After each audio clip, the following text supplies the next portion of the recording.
बिस्मिल्लाहिर्रहमानिर्रहीम। एक शीट से डेटा दूसरी शीट पे, तीसरी शीट पे, चौथी शीट पे सेंड किस तरह से किया जाएगा और एक पर्टिकुलर नाम से सेंड करना है। यानी कोई एक नाम को टारगेट करते हुए या कोई आईडी को टारगेट करते हुए या किसी प्रोडक्ट्स का नाम है, डिपार्ट्स हो गए, इस तरह किसी भी एक कॉलम के अंदर जो नाम हमारे पास मौजूद हैं उन नाम के हिसाब से उस अलग अलग शीट पर डेटा को हमें सेंड करना है। ये किस तरह से होगा माइक्रोसॉफ्ट एक्सेल के अंदर और रिकॉर्ड को मेंटेन करेंगे आज की इस क्लास के अंदर मैं बताऊंगा। तो चलिए शुरू करते हैं आज की इस क्लास को। यहाँ एक डाटा मैंने बनाया हुआ है शिफ्ट वाइज इवनिंग और मॉर्निंग की, और कोर्स इसके एडमिशन्स के रिकॉर्ड है हमारे पास, अकाउंट्स, ग्राफिक्स, ऑटोकेट्स, नेम्स हैं, फीस पे करिए, एडवांस है और बैलेंस है। इस रिकॉर्ड को मैं ये चाह रहा हूँ कि यहाँ ये शीट 1 पर है। अब जितना ग्राफिक्स वाले रिकॉर्ड हैं, ये जैसे मिसाल के तौर पे 10 तक रिकॉर्ड है अभी, अगर ये 100 प्लस होता है या 1000 का रिकॉर्ड है हमारा एक शीट का, अब उसमें सब मिक्स हुए हैं ग्राफिक्स के, ऑटोकेट्स के, अकाउंट्स के। तो मैं चाह रहा हूँ कि एक शीट पे सारा ग्राफिक्स वाला रिकॉर्ड आ जाए, सेकंड शीट पे ऑटोकेट वाला रिकॉर्ड आ जाए, थर्ड शीट पे जो है CIT का रिकॉर्ड आ जाए। अब मैं इस डाटा के ऊपर आपको समझा रहा हूँ तो मैं ये वाले नाम को यूज़ कर रहा हूँ। आपका कोई भी किसी किस्म का भी डाटा है, इस तरह से आप उसको सेपरेट शीट पे सेंड कर सकते हैं मेन शीट से। और ये तो रिकॉर्ड हुआ हुआ, टाइप हुआ हुआ है। इस तरह अगर आप चाह रहे हैं कि हम जब एंट्री करना शुरू हो तो अकाउंट्स का डाटा जो है वो अकाउंट्स में चले जाए, अकाउंट्स वाली शीट्स में, CIT का डाटा CIT वाली शीट्स में चले जाए, इस तरह से भी आप काम कर सकते हैं। तो ये सब किस तरह से मुमकिन है, आसान और इजी स्टेप्स से ये मैं आपको बताऊंगा। वैसे भी मेरी कोशिश ये होती है कि आसान से और जो इजी हो, आपकी जल्दी समझ में आए, वो चीज़ आपके साथ शेयर करी जाए। तो चलिए शुरू करते हैं आज की इस क्लास को। सबसे पहले डेटा ऑल सेलेक्ट करेंगे। ये नॉर्मल टाइप हुआ हुआ डेटा है, सिर्फ यहाँ बैलेंस के अंदर आके मैंने फार्मूला यूज़ करा हुआ है, फीस माइनस एडवांस। तो जो बैलेंस बचेगा रिकॉर्ड वो यहाँ अमाउंट आ जाएगा। हमारा मेन काम जो आज का इस टॉपिक में है वो डेटा सेंड करना है अलग अलग शीट में नाम के हिसाब से। बाकी बैलेंस को आप उस शीट पे जाके भी देख सकते हैं, फिर आगे रिकॉर्ड को मेंटेन कर सकते हैं कि बैलेंस पेड कर दिया है नहीं किया है इन्होंने। तो वो टॉपिक में नहीं है, लेकिन आज जो टॉपिक है वो नाम को टारगेट करते हुए हमें सेंड करना है अलग अलग शीट में। तो मैं इसको कोर्स के कॉलम से सेंड यूज़ कर रहा हूँ। अगर आप किसी और कॉलम से चाह रहे हैं तो वो भी कर सकते हैं। जैसे इवनिंग मैं चाह रहा हूँ सारा इवनिंग का रिकॉर्ड एक शीट पे आ जाए, इसी तरह मॉर्निंग, तो मॉर्निंग का रिकॉर्ड एक अलग सेपरेट शीट पे आ जाए। ठीक है जी। तो ये बहुत काम की चीज़ है। किसी भी किस्म के डेटा में आप इस तरह से अगर यूज़ करना चाहते हैं इन ऑप्शंस को तो बहुत आपके काम आएगी आज की क्लास। ठीक है जी। अब फर्स्ट हमने क्या करना है, ऑल जो भी डाटा होगा उसको सब सिलेक्ट करें। इंसर्ट मेन्यू में यहाँ दिया हुआ टेबल ऑप्शन, यहाँ पे माई टेबल हैज़ हेडर, ये वाली हेडिंग्स को हेडर्स में लाने। ओके ठीक है जी। इस कलर में आ गया, आपकी मर्ज़ी है जैसा आपको कलर्स चाहिए हो, यहाँ से आप कलर्स को यूज़ कर सकते हैं। इसके बाद यहाँ पर जो हेडिंग्स आ रही हैं इसको सिलेक्ट कर लेते हैं हम, Ctrl+C कॉपी। और अब यहाँ पे जितनी शीट्स हैं, अब जैसे आपको मैं 2 शीट्स पे बता रहा हूँ, अब इसी तरह अगर और शीट्स भी लेनी है आपको तो प्लस क्लिक करके शीट्स इंसर्ट कर सकते हैं यहाँ पर। ठीक है जी। जितनी शीट्स पे सेंड करना है, यानी जितने नाम हैं, जैसे CIT, ग्राफिक्स, ऑटोकेट, अकाउंट्स 4 होगा तो यहाँ 4 मैंने शीट्स इंसर्ट कर ली। अब इन सब पे ये हेडिंग को हमें कॉपी पेस्ट करना है। ठीक है जी। इनका फ़िल्टर शो हो रहा है, फ़िल्टर अगर रखना है तो रख लें, वरना तो आप इस पर क्लिक करें, डिज़ाइन मेन्यू आएगा फ़िल्टर का, और यहाँ से फ़िल्टर का चेक हटा दें।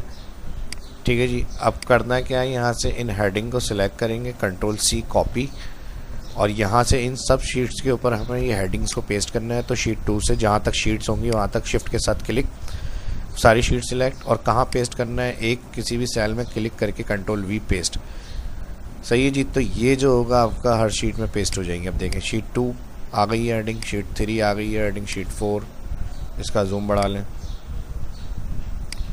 और इसी तरह शीट 5, इसका जूम बढ़ा लेते हैं। अब कोर्स को टारगेट करना है हमें यहाँ पर, तो यहाँ पे मैं इसकी हेडिंग्स जो आ रही है कोर्स, इसको कॉपी कर रहा हूँ, या यहीं से इसको कॉपी कर लें कोर्स, और शिफ्ट के साथ सारी सिलेक्ट, और जिस जगह आपको कोर्स की हेडिंग चाहिए वहाँ पेस्ट, Ctrl+V। ठीक है जी। अभी सब शीट में कोर्स की भी हेडिंग आ गई होंगी। ये मसला हल हो गया। अब नेक्स्ट हमें क्या करना है, हमें कोर्स, मैं सबसे पहले चाह रहा हूँ ऑटोकैड वाले आ जाएं। तो यहाँ से ऑटोकैड या तो कॉपी कर लें या फिर डायरेक्ट लिख लें यहाँ पर जाके। और इसको कलर कर लेते हैं। व्यू में जाएंगे, अब स्टार्ट करते हैं। ठीक है, डाटा को हम किस तरह से सेंड कर सकते हैं वो स्टेप्स मैं बता रहा हूँ, उन्हीं स्टेप्स को गौर से देखें और इसी स्टेप्स को इस तरह फॉलो करते हुए ये काम होगा आज का जो मैं आपको बता रहा हूँ। किसी भी एक्सेल में कर्सर रखें, फर्स्ट शीट रीनेम करनी है वो भी कर सकते हैं। ये ऑटोकैड शीट है तो यहाँ पर मैं नाम दे रहा हूँ इसको ऑटोकैड। ठीक है, आप नाम रीनेम के लिए डबल क्लिक या राइट क्लिक रीनेम कर सकते हैं। ये काम करने के बाद व्यू मेन्यू में जाएंगे, यहाँ मैक्रो रिकॉर्ड सेकंड ऑप्शन है, इधर क्लिक और यहाँ कोई भी नाम दे सकते हैं, या तो आप वही नाम दे दें जो शीट है ऑटोकैड। ठीक है जी, जो कोर्स के हिसाब से मुझे डाटा सेंड करना है तो मैं ऑटोकैड ही नाम दे रहा हूँ यहाँ पर। ओके, डाटा मेन्यू में जाएंगे, यहाँ पर एडवांस ऑप्शन दिया हुआ है, इस पर क्लिक। यहाँ सबसे पहले कह रहा है कॉपी टू अनदर, इधर चेक लगाएंगे और इधर का जो एरो अब बना हुआ है इस पर क्लिक करना है। मेन डेटा पे जाएंगे, शीट 1 पे जो मेन रिकॉर्ड आ रहा है और ऑल डेटा सिलेक्ट। उसके बाद यहाँ पे इस पर क्लिक। सेकंड ऑप्शन कह रहा है क्राइटेरिया रेंज, इसके ऑप्शन पे आप एरो पे क्लिक और उसके बाद ये दोनों क्राइटेरिया रेंज हो गई, फिर एरो पे क्लिक। थर्ड ऑप्शन कह रहा है कॉपी टू, तो यहाँ पर इस पर क्लिक करके ये जो लोकेशन है हेडिंग्स की ऑटोकैड वाली शीट पे, क्योंकि ऑटोकैड का डेटा फर्स्ट एक्सट्रैक्ट कर रहे हैं हम, तो यहाँ पे जो इसकी हेडिंग है शीट की ये सिलेक्ट करेंगे और सिंपल अब ओके करना है। अब जितना रिकॉर्ड होगा, अगर 1000 का भी रिकॉर्ड है, आप किसी भी कंपनी का, इंस्टीट्यूट का, एजुकेशन से रिलेटेड है, यूनिवर्सिटी कॉलेज वगैरह का, जितना आपके पास स्टूडेंट का डेटा होगा उसके अंदर से ये जो एक टारगेटेड नाम से आपको एक्सट्रैक्ट करना है रिकॉर्ड, किसी क्लास का, किसी टीचर्स के, स्टूडेंट्स का, या जो आपको मेन आईडी वगैरह है उससे, तो उस डेटा को आपको ये अलग निकाल के दे देगा इस तरह से। सही है जी, एक्सट्रैक्ट हो गया। एक्सट्रैक्ट करने के बाद कर्सर कहीं भी एक जगह रख लेंगे, रखने के बाद व्यू में जाएंगे हम और यहाँ से मैक्रो में जाएंगे, स्टॉप कर देंगे यहाँ पे। ठीक है, फर्स्ट जब हम आते हैं तो रिकॉर्ड मैक्रो लिखा हुआ था, जब रिकॉर्ड हो जाएगा काम कर लेंगे कंप्लीट तो यहाँ पे स्टॉप होगा, स्टॉप क्लिक। अब देखें इसने क्या किया, यहाँ से शीट 1 से जितना ऑटोकैड अलग अलग जगह पे मिक्स हुआ था रिकॉर्ड, आसानी से उसने एक शीट पे एक्सट्रैक्ट करके दे दिया हमें। अब बात हो गई, मैंने कहा था अगर हम बाद में एंट्री कर रहे हैं, जैसे अब यहाँ तक का तो रिकॉर्ड एक्सट्रैक्ट हो गया, मैं यहाँ से एंट्री करूँ तो कहाँ आना चाहिए, ऑटोकैड वाली शीट में। फिर मैं नेक्स्ट यही स्टेप्स जो होंगे किसी और कोर्स वाली शीट के लिए करूँगा, तो मैं अगर यहाँ पर ग्राफिक्स एंट्री करूँ तो नेक्स्ट वाली ग्राफिक्स में सारे रिकॉर्ड को सेंड करता रहे ये डेटा। तो अभी हमने फ़िलहाल क्या किया है, ये रिकॉर्ड किया है मैक्रो। अब इसको यूज़ किस तरह से करेंगे, अपना जो हमारी रिक्वायरमेंट है उस हिसाब से, जैसे मैं चाह रहा हूँ डेटा सेंड होता रहे और यहाँ ऐड होता रहे ऑटोमेटिकली शीट के अंदर। तो अब इसके लिए इस शीट का रिकॉर्ड किया डेटा हमने ऑटोकैड वाली, जहाँ नाम लिखा हुआ राइट क्लिक, यहाँ पे एक ऑप्शन है व्यू कोड। व्यू कोड में जाकर आपको यहाँ से सिलेक्ट करना जर्नल वर्कशीट और जर्नल वर्कशीट से जाकर सिलेक्शन चेंज में एक्टिवेट क्लिक। जैसे ही एक्टिवेट क्लिक करेंगे यहाँ पर आपको एक छोटा सा टेक्स्ट लिखना है, ज़्यादा बड़ा नहीं लिखना, बस कॉल ये एक्स्ट्रा है, बाकी ये वही है जिस नाम से मैक्रो रिकॉर्ड किया है। ठीक है जी, समझ में आ गया। अगर फिर भी कोई कन्फ्यूजन हो तो इस वीडियो की डिस्क्रिप्शन में कमेंट के अंदर पूछ सकते हैं कि ये समझ में नहीं आया तो रिप्लाई करें। ठीक है जी, तो आप कमेंट में आप पूछ सकते हैं बिल्कुल, अगर कोई क्लियर नहीं हो चीज़ इसमें। कॉल ऑटोकैड, ये इतना काम करने के बाद यहाँ पर एक ऑप्शन है सेव बुक। अब ये मैंने सेव किया हुआ है enable macro enable workbook format के अंदर, और ये मैं अभी बता देता हूँ आपको। ठीक है जी, जब आप इधर क्लिक करेंगे तो हो सकता है सेव एस का डायलॉग बॉक्स आए। अभी मेरा नहीं आ रहा है क्योंकि मैंने ऑलरेडी ये फाइल सेव एस की हुई है, और मैक्रो इनेबल वर्कबुक में सेव एस क्यों किया हुआ है, क्योंकि मैक्रो जो हम काम कर रहे थे नेक्स्ट टाइम जब हम ओपन करते हैं उस वक्त तो वो यूज़ हो रहा होता है, नेक्स्ट टाइम फिर डिसेबल हो जाता है तो मैक्रो चलता नहीं है हमारा। तो इसलिए इसको जब आप यहाँ क्लिक करेंगे सेव पे, तो मेरी ऑलरेडी फाइल सेव है, इधर कोई ऑप्शन नहीं आया। लेकिन जब आप ये काम करेंगे तो यहाँ कंट्रोल F12 में कर रहा हूँ, यहाँ पे सेव एज ऑप्शन, तो इस तरह से आएगा। जब आप उस पर क्लिक करेंगे तो यहाँ पर देखें ये वाला फॉर्मेट सिलेक्ट करना है, एनेबल वर्कबुक नाम देंगे और यहाँ पे ये वाला फॉर्मेट सिलेक्ट करेंगे। मेरी ऑलरेडी हुई हुई है फाइल फॉर्मेट्स में सेव, तो लिखा हुआ दिखा रहा है और इस नाम से सेव है। सेव का तरीका मैंने पहले भी बता दिया, जहाँ लोकेशन पे सेव करना है डेस्कटॉप वगैरह पे, वहाँ फाइल सेव कर दें। ठीक है जी, ये काम कर लिया। अब क्या होना चाहिए, अगर हम शीट पे ऑटोकैड की एंट्री कर रहे हैं तो क्योंकि अभी हमने एक शीट का ये बनाया हुआ है तो ऑटोकैड ही मैं करके दिखा रहा हूँ। अगर अलग शीट में कोई और बनाया हुआ होता ग्राफिक्स CIT का यहाँ पे, तो फिर वो ग्राफिक्स की एंट्री करते, ग्राफिक्स में जाती, CIT की एंट्री करते, CIT में जाती।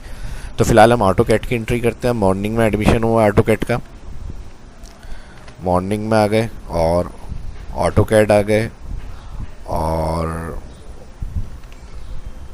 असद ने एडमिशन लिया है ऑटोकैड के अंदर और 6000 दिए फीस और 6000 पे किए, 0 हो गया। अब ये रिकॉर्ड कहाँ होना चाहिए हमारा? अगर हमने सही काम किया अभी तक, जो मैंने बताया सारे स्टेप्स सही हैं, तो ये मॉर्निंग के रिकॉर्ड्स के जो हमने फ़िल्टर यूज़ किया है ऑटोकैड में, उसके बाद ऐड हो जाना चाहिए ऑटोमेटिक असद का। लास्ट में सबसे असद का नाम आना चाहिए अगर सही काम हुआ है। वाह ज़बरदस्त, ठीक है जी, देखा आपने, बिल्कुल सही काम किया हमने और ऑटोमेटिक एंट्री करी, ऐड हो गई हमारी शीट के अंदर। तो आपको लाइक करना है, सही है जी, बहुत ज़्यादा इस वीडियो को अगर आपके काम की है और अच्छी लगी है तो ज़्यादा से ज़्यादा इसको लाइक करें, दोस्तों के साथ भी सोशल मीडिया के ऊपर इसको लाजमी शेयर करें। और जो एडवांस एक्सेल यूज़र हैं, जो कंपनीज़ वगैरह में हैंडल करते हैं, एडवांस एक्सेल्स को यूज़ करते हैं, उनके साथ भी इसको लाजमी शेयर करें। और वो देख रहे हैं तो इसी तरह की और इंटरेस्टिंग वीडियो देखना चाहते हैं हेल्पफुल, तो इस वीडियो को ज़्यादा से ज़्यादा रिस्पॉन्स करें, लाइक करें और कमेंट्स करें। तो इसी तरह की जो आने वाली वीडियो होंगी और मज़ीद मैं अपलोड करूँगा और आपके साथ शेयर करूँगा। यही सारा काम आपको करना है नेक्स्ट शीट के लिए, ठीक है जी। जो स्टेप्स मैंने इसके अंदर बताए वो आपको करना है नेक्स्ट शीट के लिए भी, और इसी तरह से सारे स्टेप फॉलो करते हुए जितनी शीट्स यानी जितने नाम से आपको डाटा अलग अलग करना है उस हिसाब से आपको सारे काम करने हैं। एक और शीट पे चले करके देख लेते हैं। यहाँ पर हमारे पास अब मैं ये कर रहा हूँ ग्राफिक्स का कर लेते हैं, ठीक है जी। अब यहाँ पर आ गए और ये CIT कर लेते हैं, ठीक है जी, CIT। और यहाँ पर नई रीनेम करने के बाद व्यू में जाएंगे, व्यू में आने के बाद रिकॉर्ड मैक्रो के बाद यहाँ पर नाम कोई भी दे सकते हैं, मैं वही नाम दे रहा हूँ, लेकिन आप चेंज करना चाह रहे हैं तो चेंज करके दे सकते हैं। अच्छा, यहाँ पे CIT लिखना है और क्योंकि क्राइटेरिया सिलेक्ट करना होगा तो यहाँ CIT आपको पहले से लिखना है, ठीक है जी। अब जाएंगे व्यू में और व्यू में जाके करेंगे रिकॉर्ड, और रिकॉर्ड के अंदर यहाँ पर आ जाएगा CIT, ओके कर देंगे। डेटा मेन्यू में जाएंगे एडवांस, यहाँ पर copy to another, list range click करेंगे। लिस्ट रेंज के अंदर जो फर्स्ट शीट आ रही है all record, select, arrow click, criteria range click, और ये दोनों क्राइटेरिया रेंज, फिर क्लिक थर्ड कॉपी टू में जो इस शीट की हेडिंग्स आ रही हैं जहाँ हमें डाटा चाहिए वहाँ पे सिलेक्ट और ओके। फ़िलहाल 2 ही थे CIT के स्टूडेंट्स हमारे पास, तो ये 2 का रिकॉर्ड इसने दे दिया। व्यू में जाके स्टॉप और इसकी राइट क्लिक करेंगे व्यू कोड, और व्यू कोड में वही वर्कशीट के बाद यहाँ से आ जाएंगे एक्टिवेट के बाद वही सिंपल कॉल CIT, बस, ठीक है जी। ये करने के बाद सेव के बाद यहाँ से ख़त्म। शीट में जाएं, यहाँ पर इवनिंग में एडमिशन हुआ हमारे पास CIT, और CIT में एडमिशन लिया है आमना ने, और CIT की फ़ीस जो है वो 5000 है और इन्होंने 5000 के 5000 पे किए। एक्स्ट्रा जितना भी चाहिए कॉलम फील्ड वगैरह आप बना सकते हैं। मेन जो इसके अंदर समझाना था वो मैंने उसके लिए मेन कॉलम ही बनाए, और मज़ीद रिकॉर्ड को मेंटेन करना है, जैसे इंस्टॉलमेंट बनानी है और जितने पे किए बैलेंस वगैरह वो भी आप कॉलम बना सकते हैं। इंटर। अब ये कहाँ जाना चाहिए हमारे पास? CIT वाली शीट में, क्योंकि CIT की एंट्री की है, आ गया। तो इसलिए मैंने 2 करके दिखा दी, कि एक करता तो शायद फिर आप कंफ्यूज होते कि एक में समझा दिया एक और में बता देते। तो 2 का बताने का मकसद ये है कि और आसानी से आपको स्टेप समझ में आ जाए, और फिर इसी तरह फॉलो करते हुए स्टेप आप CIT की हो गई, अकाउंट्स की, और जितने आपके नाम्स होंगे, या ब्रांच का रिकॉर्ड मेंटेन करते हैं तो ब्रांच वाइज डाटा आप उस तरह सेंड करवा सकते हैं मेन डेटाबेस से अलग अलग शीट के ऊपर। तो ये आज की क्लास आपकी वहाँ काफ़ी हेल्प करेगी। तो उम्मीद करता हूँ ना पसंद होने वाली तो कोई बात है नहीं, तो वो पता चलेगा आपके लाइक से। भरपूर लाइक्स करें, और जो फर्स्ट वीडियो देख रहे हैं चैनल को सब्सक्राइब करें, दोस्तों के साथ भी इस वीडियो को सोशल मीडिया पर लाजमी शेयर करें, ताकि इस तरह की जो इन्फॉर्मेटिव और हेल्पफुल वीडियो हैं, आपकी स्किल्स अच्छी हो, ग्रो करें एडवांस एक्सेल के अंदर आप भी। तो देखते रहें शाह इस्लाम यूट्यूब चैनल को, बेल आइकन पर लाजमी क्लिक करें वीडियो की नोटिफिकेशन के लिए।